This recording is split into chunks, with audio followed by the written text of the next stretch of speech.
भगवद गीता अध्याय 6।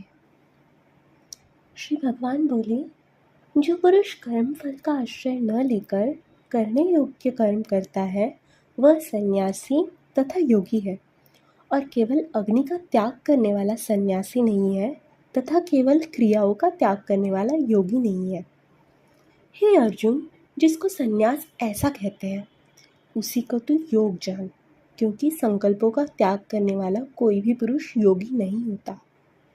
योग में आरूढ़ होने की इच्छा वाले मननशील पुरुष के लिए योग की प्राप्ति में निष्काम भाव से कर्म करना ही हेतु कहा जाता है, और योगारूढ़ हो जाने पर उस योगारूढ़ पुरुष का जो सर्व संकल्पों का अभाव है वही कल्याण में हेतु कहा जाता है। जिस काल में ना तो इंद्रियों के भोगों में और न कर्मों में ही आसक्त होता है, उस काल में सर्व संकल्पों का त्यागी पुरुष योगारूढ़ कहा जाता है।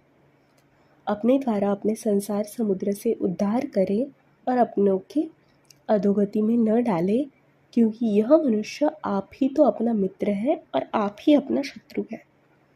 जिस जीवात्मा द्वारा मन और इंद्रियों सहित शरीर जीता हुआ है उस जीवात्मा को तो वह आप ही मित्र है, और जिसके द्वारा मन तथा इंद्रिय सहित शरीर नहीं जीत गया है उसके लिए वह आप ही शत्रु के सदृश शत्रुता में बरतता है। सर्दी गर्मी और सुख दुख आदि में तथा मान और अपमान में जिसके अंतकरण की वृत्तियां भली भांति शांत है, ऐसे स्वाधीन आत्मा वाले पुरुष के ज्ञान में सच्चिदानंदन परमात्मा सम्यक प्रकार से स्थित है, अर्थात उसके ज्ञान में परमात्मा के सिवा अन्य कुछ भी नहीं है। जिसका अंतकरण ज्ञान विज्ञान से तृप्त है, जिसकी स्थिति विकार रहित है, जिसकी इंद्रियां भली भांति जीती हुई है और जिसके लिए मिट्टी पत्थर और सुवर्ण समान है, वह योगी युक्त अर्थात भगवत प्राप्त है, ऐसा कहा जाता है। सुहृद, मित्र, वैरी, उदासीन, मध्यस्थ, द्वेष और बंधु गुणों में, धर्मात्माओं में और पापियों में भी समभाव रखने वाला अत्यंत श्रेष्ठ है। मन और इंद्रियों सहित शरीर को वश में रखने वाला आशा रहित और संग्रह रहित योगी अकेला ही एकांत स्थान में स्थित होकर आत्मा को निरंतर परमात्मा में लगावे। शुद्ध भूमि में जिसके ऊपर क्रमशः कृषा, मृगछाला और वस्त्र बिछे हैं, जो न बहुत ऊंचा है और न बहुत नीचा, ऐसे अपने आसन को स्थिर स्थापन करके उस आसन पर बैठकर चित्त और इंद्रियों की क्रियाओं को वश में रखते हुए मन को एकाग्र करके अंतःकरण की शुद्धि के लिए योग का अभ्यास करें। काया, सिर और गले को समान एवं अचल धारण करके स्थिर होकर अपनी नासिका के अग्रभाग पर दृष्टि जमाकर अन्य दिशाओं को न देखता हुआ ब्रह्मचारी के व्रत में स्थित भय रहित तथा भली भांति शांत अंतकरण वाला सावधान योगी मन को रोककर मुझ में चित्त वाला और मेरे परायण होकर स्थित होवे। वश में किए हुए मन वाला योगी इस प्रकार आत्मा को निरंतर मुझ परमेश्वर के स्वरूप में लगता हुआ मुझ में रहने वाली परमानंद की पराकाष्ठा रूप शांति को प्राप्त होता है। हे अर्जुन, ये योग ना तो बहुत खाने वाले का, न बहुत खाने वाले का, न बहुत शयन करने वाले का, न स्वभाव वाले का और न सदा जागने वाले का ही सिद्ध होता है। दुखों का नाश करने वाले योग तो योगायोग आहार विहार करने वाले का, कर्मों में यथायोष्ठ चेष्टा करने वाले का और यथायोग्य सोने तथा जागने वाले का ही सिद्ध होता है। अत्यंत वश में किया हुआ चित्त जिस काल में परमात्मा में ही भली भांति स्थित हो जाता है, उस काल में संपूर्ण भोगों से स्पृहा रहित पुरुष योग युक्त है, ऐसा कहा जाता है। जिस प्रकार वायु रहित स्थान में स्थित दीपक चलायमान नहीं होता, वैसे ही उपमा परमात्मा के ध्यान में लगे हुए योगी के जीते हुए चित्त की कही गई है। योग के अभ्यास से निरुद्ध चित्त जिस अवस्था में उपराम हो जाता है और जिस अवस्था में परमात्मा के ध्यान से शुद्ध हुई सूक्ष्म बुद्धि द्वारा परमात्मा को साक्षात करता हुआ सच्चिदानंदन परमात्मा में ही संतुष्ट रहता है। इंद्रियों से अतीत केवल शुद्ध हुई सूक्ष्म बुद्धि द्वारा ग्रहण करने योग्य जो अनंत आनंद है, उसको जिस अवस्था में अनुभव करता है और जिस अवस्था में स्थित ये योगी परमात्मा के स्वरूप से विचलित नहीं होता है, परमात्मा की प्राप्ति रूप जिस लाभ को प्राप्त होकर और अधिक दूसरा कुछ भी लाभ नहीं मानता, और परमात्मा प्रतिरूप जिस अवस्था में स्थित योगी बड़े भारी दुख से भी चलायमान नहीं होता, जो दुख रूप संसार के संयोग रहित है तथा जिसका नाम योग है, उसको जानना चाहिए। वह योग न उकताए हुए अर्थात धैर्य और उत्साहयुक्त चित्त से निश्चय पूर्वक करना कर्तव्य है।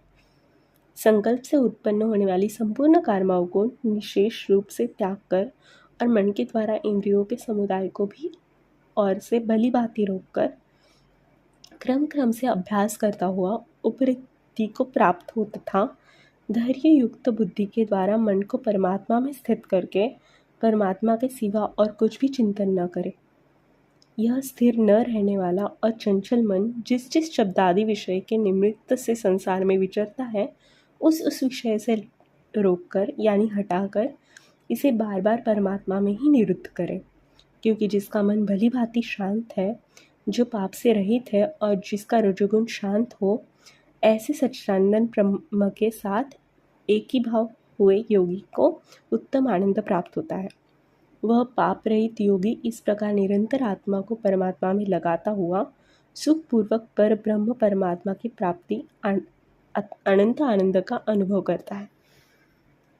सर्वव्यापी अनंत चेतन में एक ही भाव से स्थित रूप योग से युक्त आत्मा वाला तथा सब में समभाव से देखने वाला योगी आत्मा को संपूर्ण भूतों में स्थित और संपूर्ण भूतों को आत्मा में कल्पित देखता है। जो पुरुष संपूर्ण भूतों में सबके आत्मरूप मुझ वासुदेव को ही व्यापक देखता है और संपूर्ण भूतों को मुझ वासुदेव के अंतर्गत देखता है, उसके लिए मैं अदृश्य नहीं होता और वह मेरे लिए अदृश्य नहीं होता। जो पुरुष एक ही भाव में स्थित होकर संपूर्ण भूतों में आत्मरूप से स्थित मुझ सच्चिदानंद वासुदेव को भजता है, वह योगी सब प्रकार से बरतता हुआ भी मुझ में ही बरतता है। हे अर्जुन, जो योगी अपनी भांति संपूर्ण भूतों में सम देखता है और सुख अथवा दुख को भी सब में सम देखता है, वह योगी परम श्रेष्ठ माना गया है। अर्जुन बोले, हे मधुसूदन, जो यह योग अपने समभाव से कहा है, मन के चंचल होने से मैं इसकी नित्य स्थिति को नहीं देखता हूँ, क्योंकि हे श्री कृष्ण, यह मन बड़ा चंचल प्रमथन स्वभाव वाला, बड़ा दृढ़ और बलवान है। इसलिए उसका वश में करना मैं वायु को रोकने की भांति अत्यंत दुष्कर मानता हूँ। श्री भगवान बोले, हे महाबाहो, निसंदेह मन चंचल और कठिनता से वश में होने वाला है, परंतु हे कुंती पुत्र, यह अभ्यास और वैराग्य से वश में होता है।